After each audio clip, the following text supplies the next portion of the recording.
No vídeo de hoje, vamos conhecer o Forte São João, no município de Bertioga, e em seguida vamos atravessar para o Guarujá e conhecer as ruínas da ermida de Santo Antônio do Guaibê. Esses dois locais estão diretamente relacionados à história da colonização do Brasil, e é isso que vamos estudar neste vídeo. Vamos nessa! Fala pessoal, bom dia, tudo bem? Eu sou Rafael da Silva, historiador, e hoje a gente vai revisitar um local muito especial aqui no canal, que é o Forte São João. O Forte São João faz tempo que eu não visito ele, antes da pandemia, foi quando a gente gravou a série A Costa dos Fortes. Para mim, foi o ápice da minha carreira, foi um trabalho maravilhoso que me deu muito prazer e é muito legal estar aqui novamente nesse local, que é muito representativo para a história do Brasil, e ele é um símbolo da Confederação dos Tamoios, um conflito que aconteceu aqui que marcou o desenvolvimento histórico e geográfico do nosso país. Então a gente vai voltar aqui para revisitar esse local e, se possível, ainda hoje a gente vai tentar atravessar para outra margem. Vamos lá, vamos fazer essa visita à história do Brasil, vamos conhecer também a nova exposição que está aqui no Forte São João. Vamos nessa!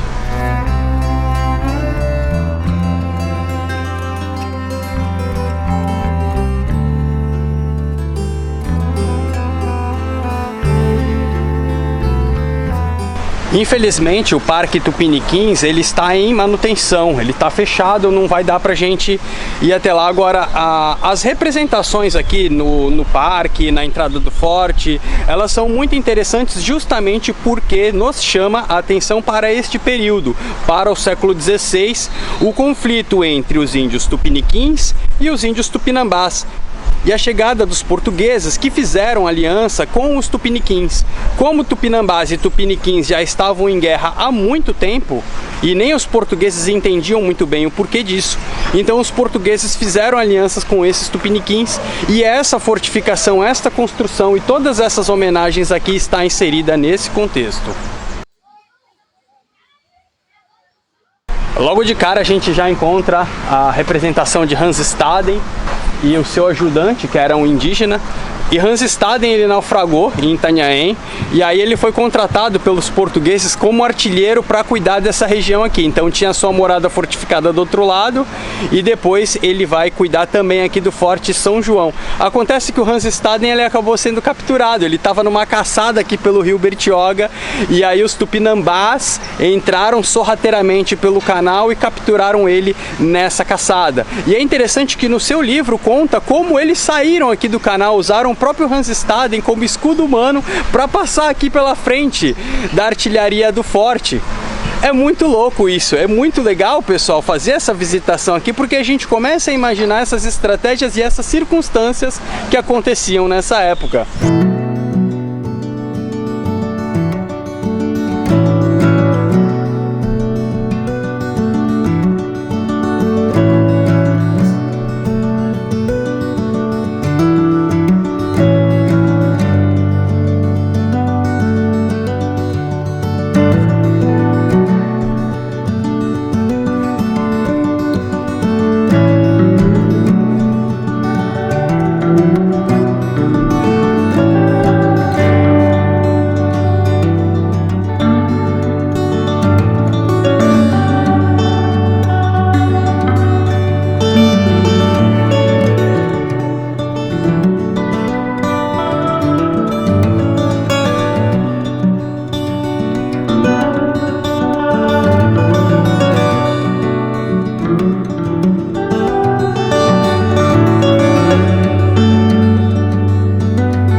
Eu acho muito legal essa escadaria aqui porque representa o espírito português da época. Bobos eles não eram, pelo contrário, eles eram uma potência naquele momento, no século XV e no século XVI. E essa simples escada aqui conta isso pra gente. Olha como eles eram inventivos. O último degrau lá em cima, ele é maior do que os outros, é para tropeçar mesmo, é proposital a construção da escadaria desse jeito. E representa uma transformação na forma de se fazer guerra daquele momento. A gente está saindo da Idade Média e entrando na Idade Moderna. Não fazia mais sentido grandes castelos para que servissem como bons alvos aí para os canhões. Pelo contrário, agora a gente tem construções baixas, com paredes muito largas, como é o caso desta aqui. Essa construção aqui é da década de 60 do século XVI. Antes dela a gente tinha uma paliçada de madeira, mas os índios tupinambás conseguiram destruir essa paliçada. Portanto, os portugueses solicitaram à coroa portuguesa e depois ao governador geral a construção de um forte de alvenaria aqui, que a gente vai conhecer lá em cima.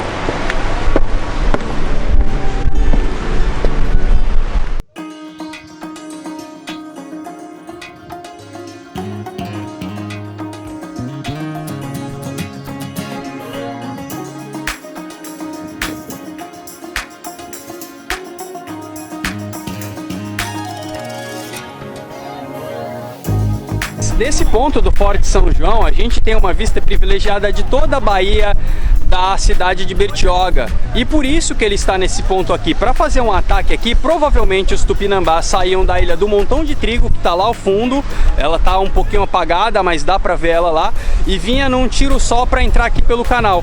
Portanto, se esse ataque fosse feito de dia, o artilheiro que estava tomando conta disso aqui, ele poderia fazer o avistamento e avisar os demais fortes lá em Santos, tá? Então provavelmente esses ataques tupinambás eles aconteciam à noite, e foi em uma dessas investidas sorrateiras que os indígenas conseguiram capturar Hans Staden, que estava fazendo uma caçada por aqui.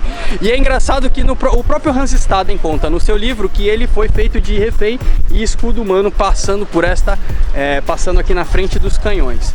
Na outra margem a gente tem o Forte São Luís. Provavelmente hoje a gente não vai visitar eles, mas a gente já visitou antes e vocês podem conferir aqui o Forte São Luís, tá bom? Então, era um fogo cruzado, é uma coisa típica portuguesa mesmo, fazer esse fogo cruzado faz parte da era das grandes navegações. E o Forte São João fazendo fogo cruzado com o Forte São Felipe inicialmente e depois com o Forte São Luís, que hoje encontra-se ali no meio da mata.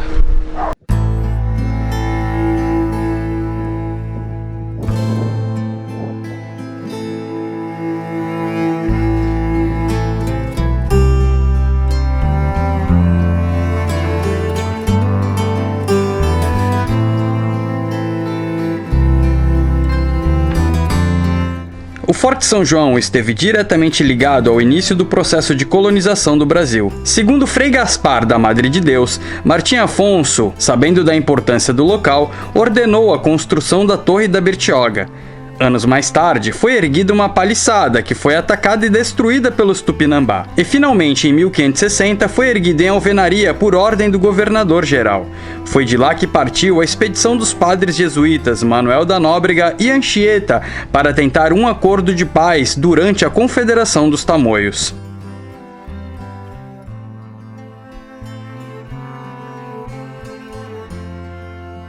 Bom, agora que a gente já revisitou o forte, quem não conhecia ainda ficou aí com algumas imagens, tá aí o convite para você vir pessoalmente conhecer o forte, pisar, tocar, respirar, sentir um pouquinho da história do nosso Brasil colônia. A gente vai dar a volta no forte, vou ver se eu consigo soltar o drone e fazer umas imagens bem legais aqui, que o dia hoje está convidativo. Então vamos dar uma passadinha aqui ao redor do forte para vocês verem que local incrível.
Bom, saímos da balsa, da travessia Bertioga-Guarujá.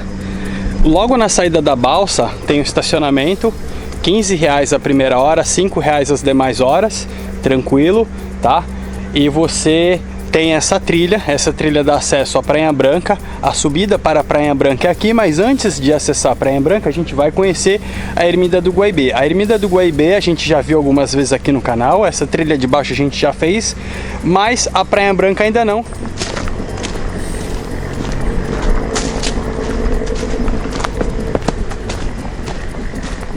Olha só como a trilha é bem limpinha, né? Bem arrumadinha, bem cuidada. Como poucas pessoas passam por aqui e tem a família que cuida, então esse trecho aqui é muito legal de passar. Muito tranquilo mesmo, muito bem cuidado pelos próprios moradores.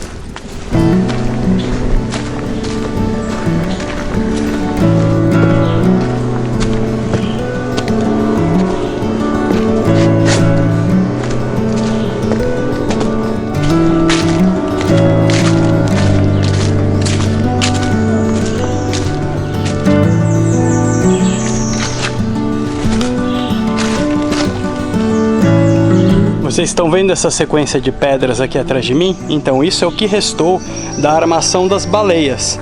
Depois do século XVI, essa região aqui ela perdeu relevância, mas anos mais tarde ela volta a ganhar relevância por conta da extração do óleo de baleia. Quase extinguiram os bichinhos, mas era o combustível da época. Havia uma pesca ostensiva desses animais para a extração do seu óleo, que era utilizado como iluminação nas vias públicas, enfim.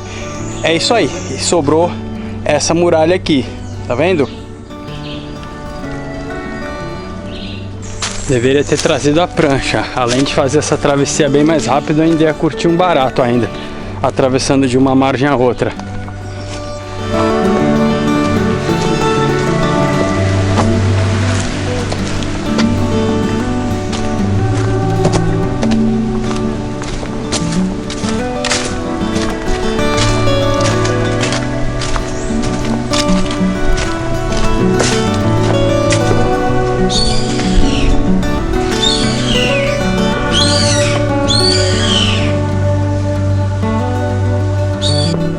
Pois é, pessoal, a gente chega agora num dos lugares mais bonitos do litoral brasileiro, a Ermida do Guaibê, pouco conhecida.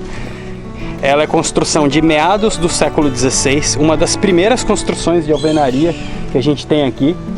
E essa ermida está no contexto dos fortes, o Forte São João está lá do outro lado. E infelizmente ela é pouco conhecida e muito pouco preservada, na verdade, né? Mas vamos conhecer ela um pouquinho melhor lá dentro.